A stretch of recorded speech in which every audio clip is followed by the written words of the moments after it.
They play at 180 ping to 190 ping as a general average for them. So you can get away with it. You just got to get used to the fact that you get a half second or a full second delay. Yeah, man, 180 ping, and I heard that when you play on the host bots, the actual ping amount is not accurate because it's actually even higher than what you see. Huh. That's what I've heard from some of the professional players who have played on host bots. It's possible that, or it's just possible they're just going, where. Yeah. Anyway, so it looks like this game will actually be saved and reloaded somewhere else. It's one apiece at the moment for the top lane, so First Blood did actually go to the Scourge. So that has happened, so there's no way to actually go around that. So we will actually see if... I'm just going to take that off your screen for a second, guys, because it's just nothing but pings and spam. Not to mention I'm also getting spammed up at the moment by Dab. Yeah, Dab's actually just telling me right now that things are going wrong and they're going to actually try a different host spot by the looks of it. Okay. Trying to find another host spot. That was in the works. So I've been here for 24 minutes. It's all fine. Wow, they actually did replace that. By the way, guys, I'm just going to put this up on your screen very, very quickly as well.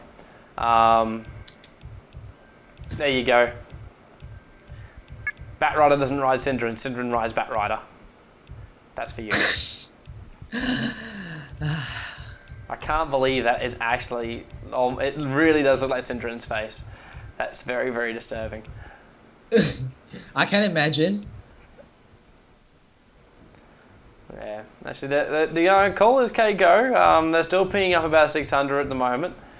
The smiley face is saying KGO, so they're still checking it out. Will Lich die?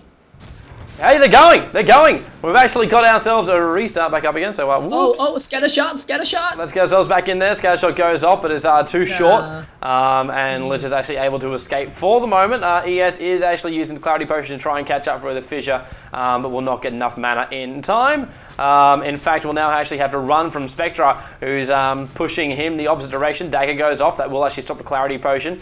He does actually have enough for a Vision now, so Spectra will not want to actually pursue that one at all.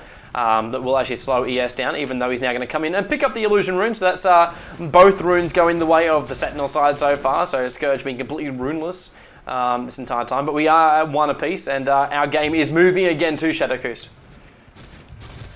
Cool, and I'm just watching the duel between the Shadow Fiend and the Nervin Weaver at mid lane. I mean, Nervin Weaver has a shitload of physical DPS because of his passive op skill, which is... I can't really remember what the name of it is, but... The fact that Shadow Fiend can just raise his face in makes it, evens it out, man. I just don't think that Nervin Weaver is a good choice to go against Shadow Fiend because there's just way too much of a disadvantage in the favor of Nervin Weaver. Yeah. But we can see that he's doing pretty well. On the upside, you actually have though, like Raw going up on the top lane at the moment, so having a bit of a look at ES sitting inside the trees.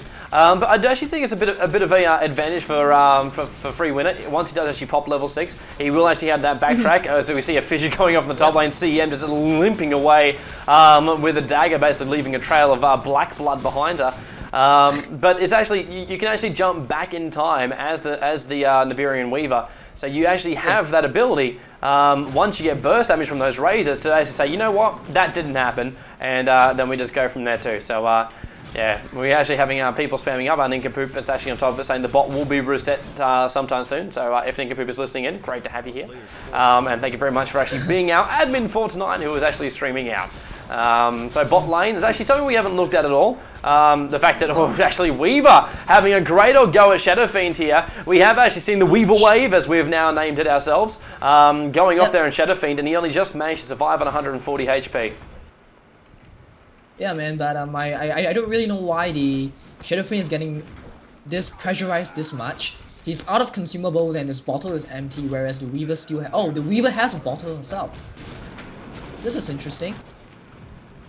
Yeah, there's Yeah. He could actually really start to pump up the rune control. Actually, he probably knows he needs that extra HP, so he can be aggressive and actually pop off that security and get himself right in over the top. Top lane actually getting pushed back a little bit more. Again, I come up here and see people limping themselves out. VS is going to be the big one. Dendi actually getting himself down, or going down, I should say, on the way back out as R-Star's being held in place by Frost Cone. ES on the back of that haste rune is not deciding to actually push through. He needed one more hit on R-Stars, who escapes on 5 HP.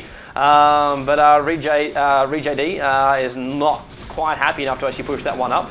Actually, I think he's almost thinking make Art-Stars walk all the way back, heal up, and then come back out again. I'm wondering if that was even a bit of a ploy from him. Don't even kill him, just force him out of the lane for what is going to be a minute and a half, maybe 2-minute walk. Yeah, but I think he actually would have gone for the kill, but he was afraid of getting fogged, and you know, with the tower pumping on his back, he might have got counter killed by the Spectre instead. But then again, good thing that you pointed out, Tobi, because now Artstar has to walk back. He can't get the fast respawn, and does he have a teleport scroll? Yeah, he's probably gonna teleport back, and it definitely takes longer than getting the respawn off.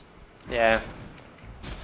Yeah, there we go. TP scroll now actually gets bought, so he'll fly himself out. Just to let everyone know too, we're actually 5 minutes and 23 seconds into this game. It is, yeah, basically a pretty half decent matchup actually coming up here for NV. Actually, we'll just pop that up a little bit more. With YG playing for the Sentinel side, MV playing for the Scourge. I'm bringing up my cheat sheet, by the way. And it's basically a couple of DTS boys. So it almost feels like a makeshift DTS side playing for the Scourge side.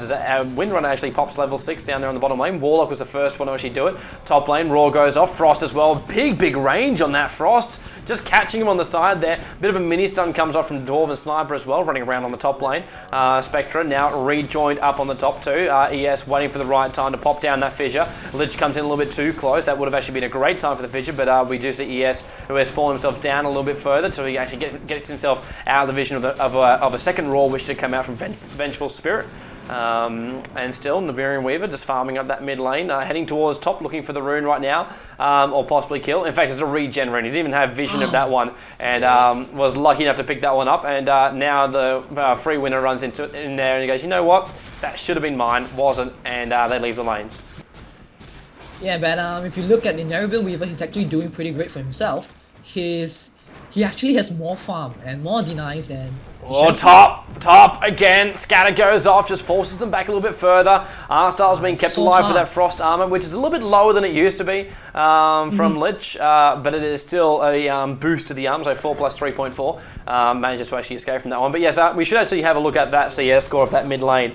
So what we actually got at the moment, you look at Weaver, 29 for 10, going up against SF, who is 27 for 4. I don't want to see this. Bot actually gets reset now. I don't think they've actually saved this game. When was the last save game? Hang on, no, Cache. Save it now. Save it now. Please, for the love of all God, save this game. Save it now. No one reset this bot. We don't want to see this. So bot lane back to them as well. Windrunner going up against a Warlock for the CS scores coming out for them. Windrunner sitting at 34 for 13 at the moment. Warlock not doing too shabby, 17 for 9, but still getting out-farmed there by Windrunner, which is hard to actually out-farm a Windrunner with that power shot. Once again, just lagging off, and there goes the YTV stream down as well. So this could be slightly disastrous, boys and girls. I don't know if you could jump back into the... what's the game that we were supposed to Shoutcast initially, but Druids versus Turtle might be an option right now. It is actually currently up there. It is. Okay, they're actually saying the stream is down. We're actually going to end this Shoutcast here. We're going to put up what we actually have for this one. It will be uploaded later. So guys, if you do wish to check out half a match, I'll upload it for shits and giggles, and it will be up there. So thank you very much for tuning in. This is, of course, the GosuGamers qualifier, the GosuCup that is, sponsored by Roccat. So great to have those guys supporting the DOTA community as always, and we'll be back here with our next match in just a moment.